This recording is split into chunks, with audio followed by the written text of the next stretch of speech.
Don't touch that dial. Randy's Old Time Radio Show presents.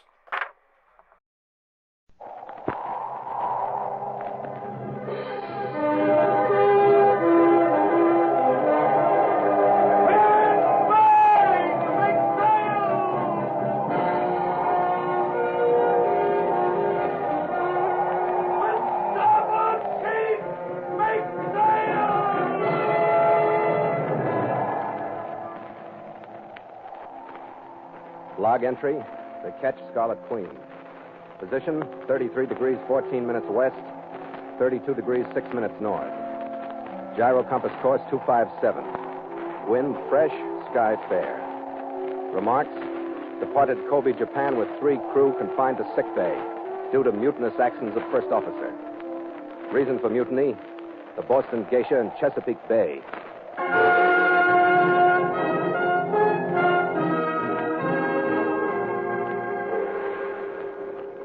It was mid-afternoon when the Scarlet Queen stood into the broad harbor of Kobe. Last time I'd been there, it had been teeming with merchantmen and busy with lighters wallowing between anchored ships in the crowded docks. That was before the war. Now there was only a scattering of native craft flying in and out, a few American liberties and victories, and the rusted hulls of sunken Japanese freighters breaking through the dirty water. The industrial section of the city behind had been firebombed into a skeleton of lonely chimneys and portions of single walls. I cleared in through Army occupation officials, and we found dockage at a half-collapsed pier that somehow gave you a sense of the apathy of the whole nation to which it was connected. Single up, all in!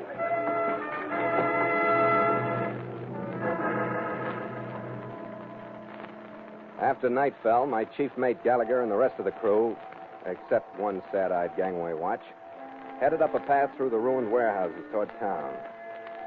I settled down in my cabin.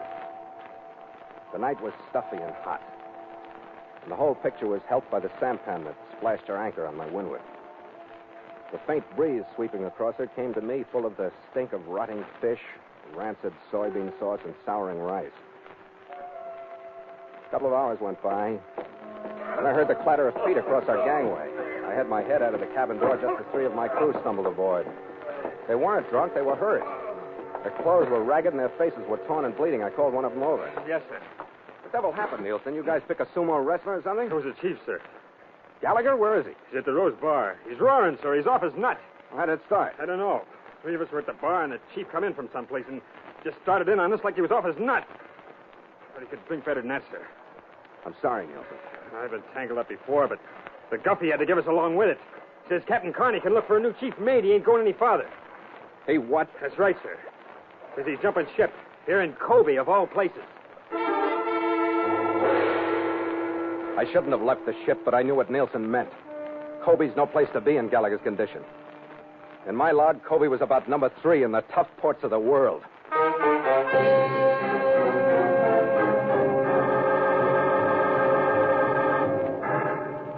And so Mutual continues The Voyage of the Scarlet Queen, written by Gil Dowd and Bob Tallman, and starring Elliott Lewis.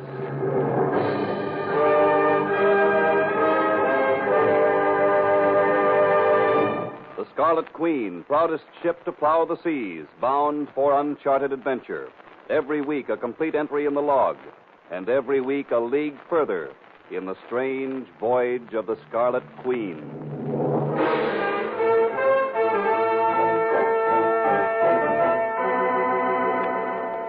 I left instructions with my gangway watch, dropped Nielsen and the other 2 at an Army first aid station for some stitches and anti-tetanus shots, and headed for the Rose Bar myself.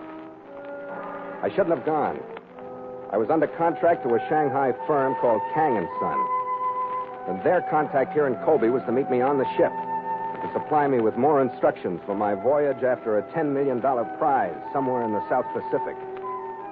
So far on the trip, wherever there had been Kang men, there had also been others working for Constantino and bribing, stealing, and murdering to stop the voyage of the Scarlet Queen. This sticky Japanese night held a lot of potential.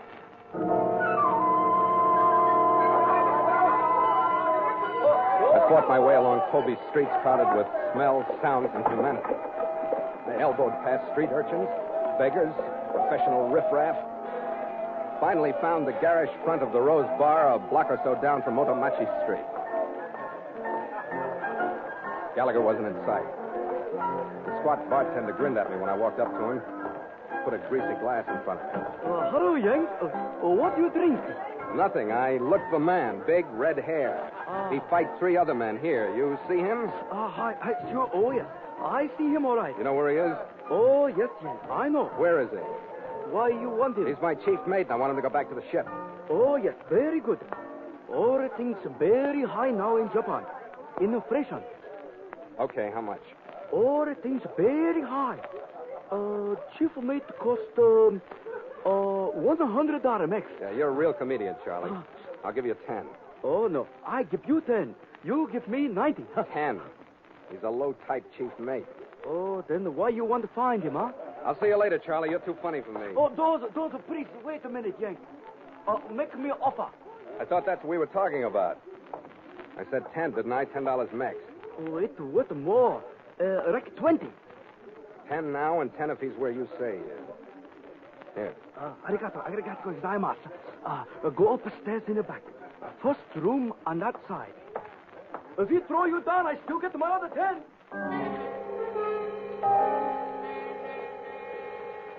The stairway led to the dim, whispering second floor of the building.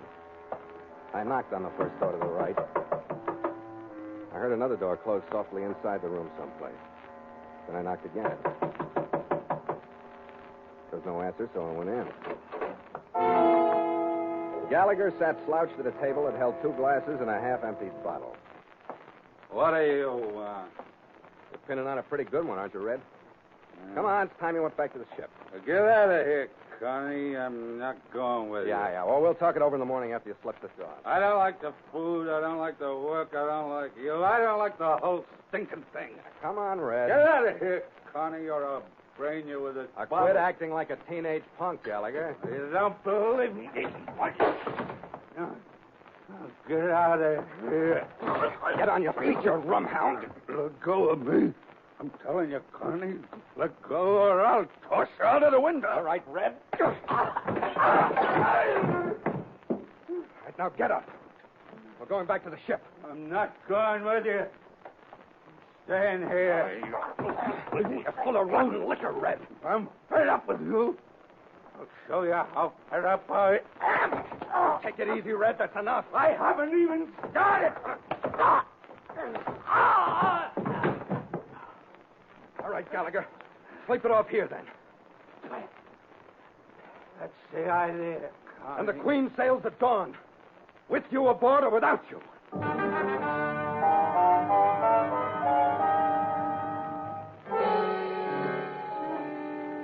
I started back to the ship trying to figure this thing out. There were 2 things wrong in the Rose Bar, outside of Charlie the bartender. Gallagher's eyes didn't look as drunk as he acted, and he could hit harder than he hit me. But from there on, it was his story, and I couldn't see any payoff coming from our knocking each other around that room for the rest of the night. We stumbled down the path toward the warehouses and onto our collapsing pier. I picked up the friendly sound of water stroking the sides of the wooden hull. The lights of the Queen gave me a feeling of warmth after the trouble and the subdued uneasiness of the Kobe night. I felt like I was coming home as I walked up to it. Then I stopped.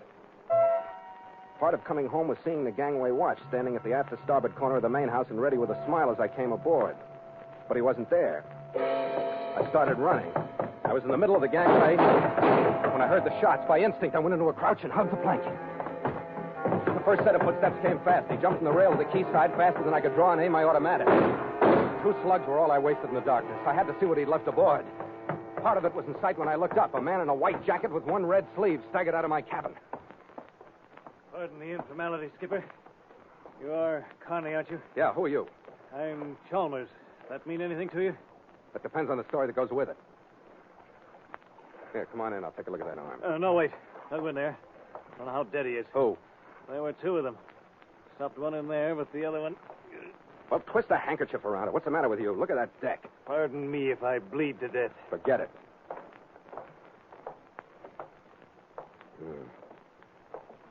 You know who he is? Yeah. His name is McAllister. Mm-hmm. Here, let me see that arm. All right, hold.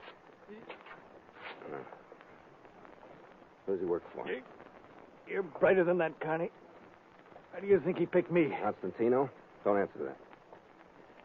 All right, hold still, will you? 25 caliber. Scorched your coat. Where were you? Told you there were two of them. I was after the one who grabbed my briefcase.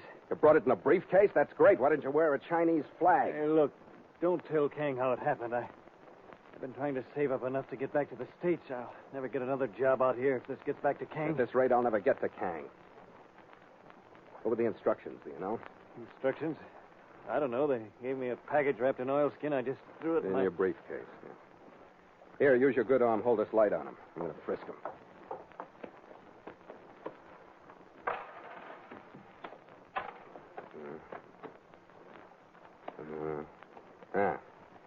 Name's McAllister. That checks. Yeah, I've seen him around. 3 yen, 15 cents. The key ring. Yeah, maybe those keys will lead us somewhere. We're already there. Huh? This one unlocks my cabin. This one's the food stores, paint stores, sail locker, bosun's chest. I don't get it. Those are your keys? No, but I got a set just like them. I had these made for my first officer, Mr. Gallagher. After that key ring hit me, I tore into that stiff like a grave robber. I ripped out his pockets, coat lining, shoes, trying to find something to follow.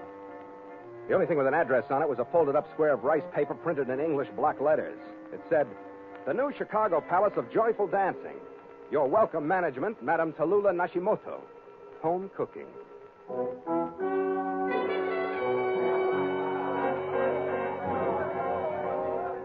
The new Chicago Palace of Joyful Dancing was a sagging, bond-scorched frame and paper building on Mutamachi Street.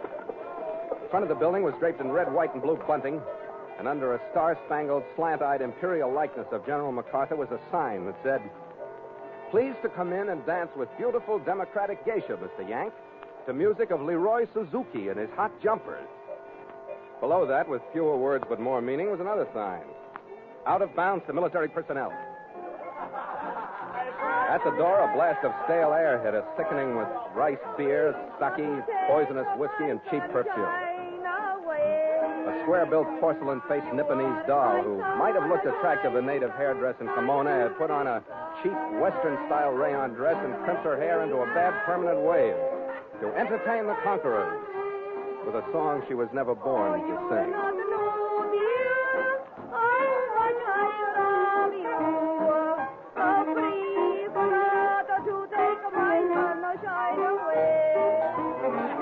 Chalmers and I were supplied with a marble-top table and 2 giggling geishas. You don't come with me. I am Rose. People are with me. I am Reno Mama. What do you do? You are son of me. You are Mr. Yank. In spite of the brilliant conversation, I found time to look the joint over for a face that looked intelligent enough to answer some of my questions. None of them, slant-eyed or straight, even looked sober. Then behind a portiere of eucalyptus beads that partitioned off the bar, I caught a glimpse of what I was looking for. She was at least 2 heads taller than any other Japanese girl in the place. The way she fit her Western clothes, you could tell she hadn't suffered from any vitamin deficiencies as a child. I guessed that this was the welcome management, Madame Tallulah Nashimoto. I left Chalmers in the clutches of Rose Blossom and Red Hot Mama and went into the bar.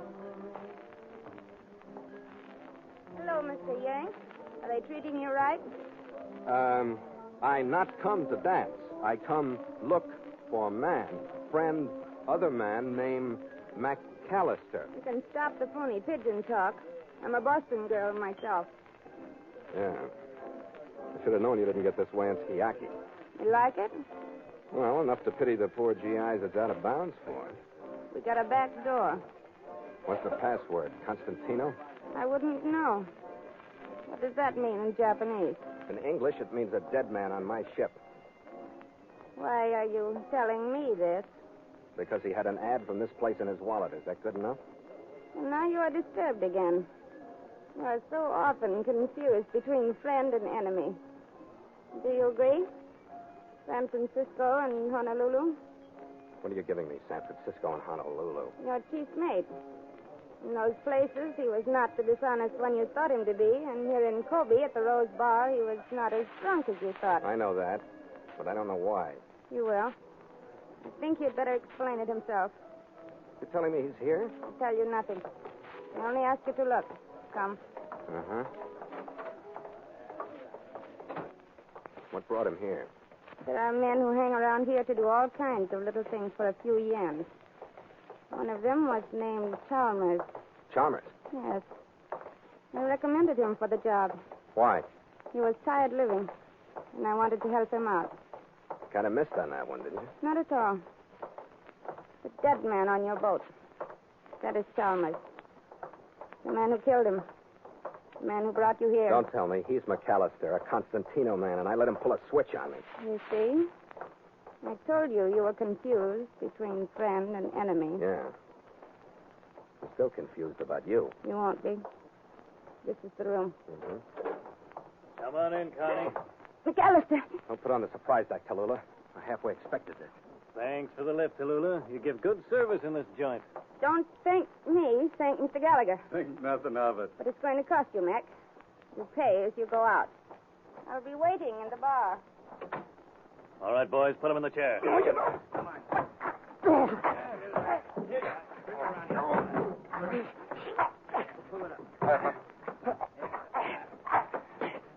Tie him tighter. He's not going to talk with his hands.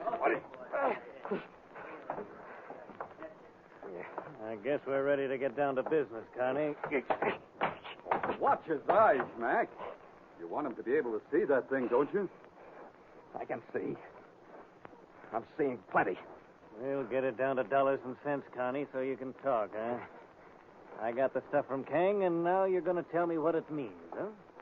I am, huh? Well, you better tell him, Skipper. It won't cost you much. Sure, I can believe that. I hope you can, Connie. You will start out with a map. Now look at it. Go on, look at it, Skipper. You got nothing to lose.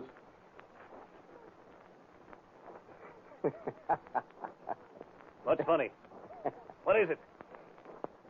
Looks like a lousy chart of a body of water between the peninsula and the mainland, doesn't it? I know that. Where is it? There's no position on the thing. No latitude or longitude. Don't be smart, Connie. You know where it is. Come on. Okay, put down the club, McAllister. You can have it. And I hope you get a lot of good out of it. That's a chart of Chesapeake Bay. Why, you... I knew you'd like. It looks like it was traced out of a Rand McNally atlas, if that'll help. Leave him alone, McAllister. It's not his fault that Kang has a sense of humor. All right, Gallagher. You put the finger on Chalmers. You knew where he was going, when he'd arrive. Yeah, but I didn't know the map was phony. But you knew where Chalmers came from, didn't you? Yeah, That's where we're going, then. Where is it? between here and Osaka, about 20 miles out. You got a car? I can get one. Woods? Yeah. You stay here with Connie. Leave him in the chair the way he is, but stay here till we get back, okay? Yeah. Okay, Mac.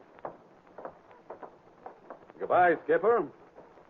We might have made quite a team if we'd been born on the same side of the dollar sign, huh? Why, you... Let's go, Gallagher. We'll talk about that later.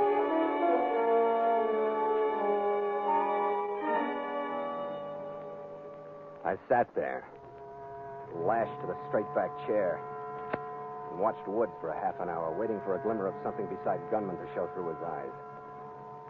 But he didn't have it. The cords around my wrist started to dig in as the circulation was cut. My arms began to swell. I tried to cover up the pain with thoughts, but they didn't help because I couldn't skirt the fact that I'd been suckered in by McAllister with a simple switch of identities. And the rest of it didn't make sense. Especially that pencil chart of Chesapeake Bay. I finally got around to asking Woods for a drink of water. When he refused, I shut up. Spent another 20 minutes watching the moths wisping in to die in the flame of an oil lamp. I didn't hear the door as it was cracked open, but Woods did. He was on his feet with a belly gun cupped in his hand. Then all the fight went out of him. I didn't blame him. A new kimono walked in, wrapped very neatly around welcome management. Am I intruding? Depends on what you want, Tallulah. I brought you a drink and a phone message. Oh, Max says everything is under control, but to stay here till he gets back. good. Thanks for the drink. I hope you like it. Got ginseng in it. I don't know whether I like it or not with me so busy. Just stay where he is. Enjoy your drink. Hey, works fast. Where did that come on? Take your choice. The drink's gone. Well, Come in. That was the first time I'd ever watched a Boston Geisha work.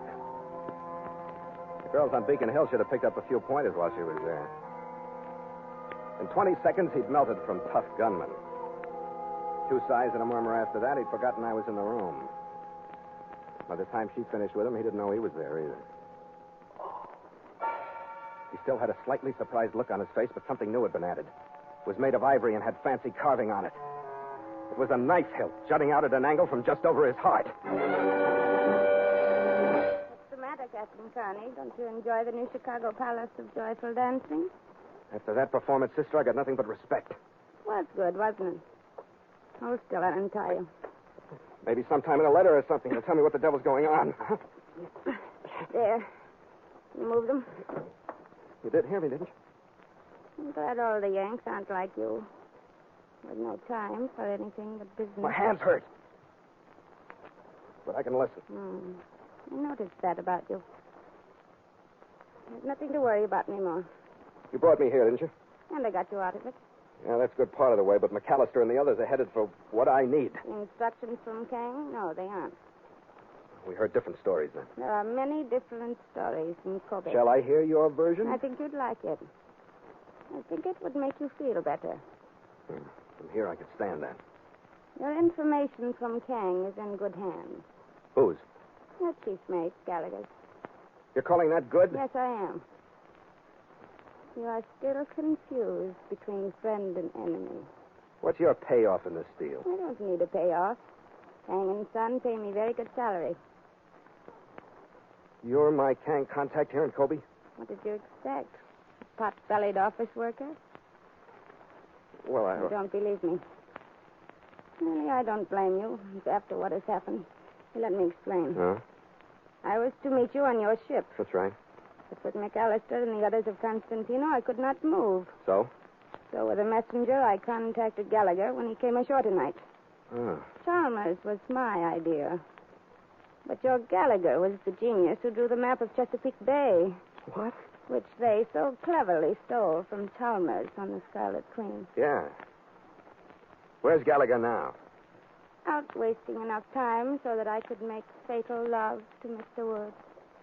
You know, I'll believe all this when I wake up on the Scarlet Queen tomorrow morning well into the inland sea. You think it's a dream? I think it's a nightmare. To wake up, you will wait in your chair with your arms behind like before. Only here. This time, you have Mr. Wood's gun in your hand.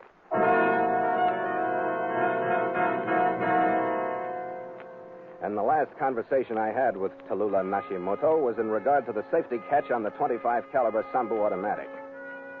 We tugged Wood's body out of sight. And she left as quietly as she'd entered. I sat there, more comfortable this time with my finger curled over a trigger. And I waited.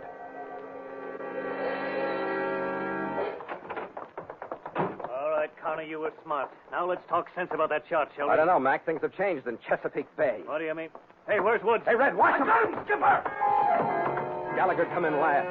He slugged the man behind McAllister when I shouted, and I brought my Sambu forward and got to my feet. McAllister made it to the door and out toward the entrance. I sent 3 shots after him. I wasn't sure of my aim in the dimness, but I thought I heard a body crash down the stairs. I went back into the room in time to see Gallagher pick up the other guy for the last time.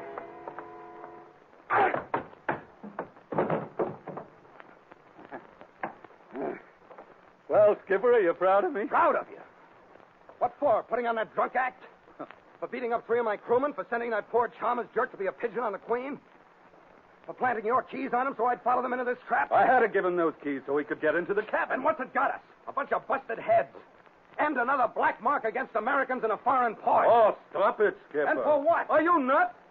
Here's what. Our sailing order's out of here. Here. Your instructions from Kang. You mean you've been carrying these things around your hip pocket all night? That's another thing, the risks you take. And listen, I'm not forgetting you hit me. According to maritime law, that's mutiny.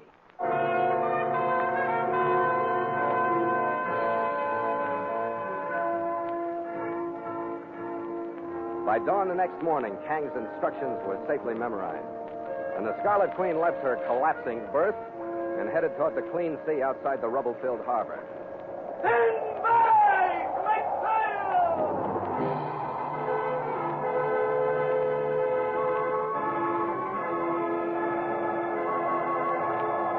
I swung the bows to starboard, and we headed into the inland sea that splits the island group that is Japan. A good breeze swept up across Shikoku on our port. I cut the motors. With starboard sheet! Make sail!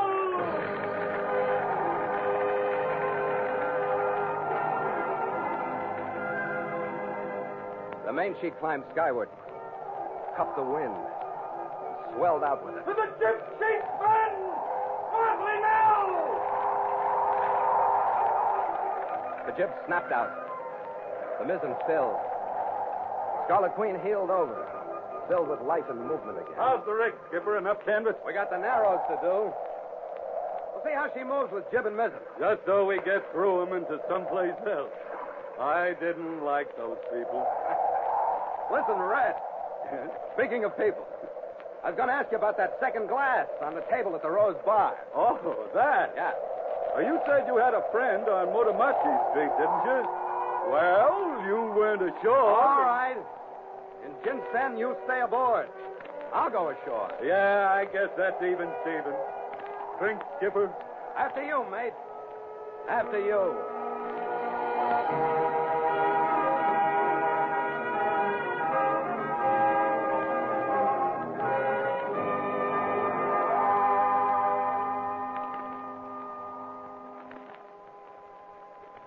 Log entry, ketch Scarlet Queen, 5:30 p.m.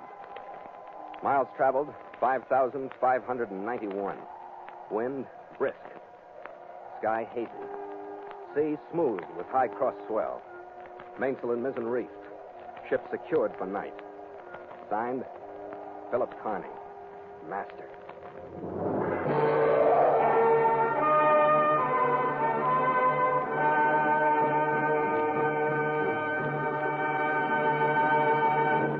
Mutual invites you to sail into further adventure on the Voyage of the Scarlet Queen next week at the same time. Porto call, Jinsen, Korea.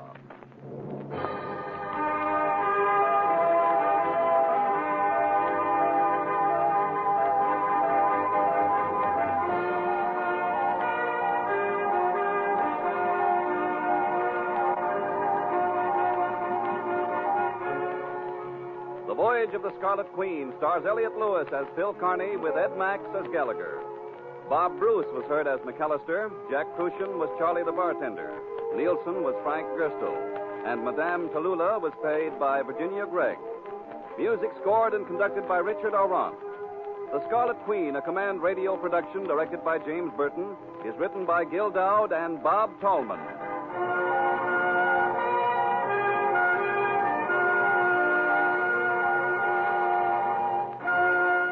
Charles Arlington speaking. This is the Mutual Broadcasting System.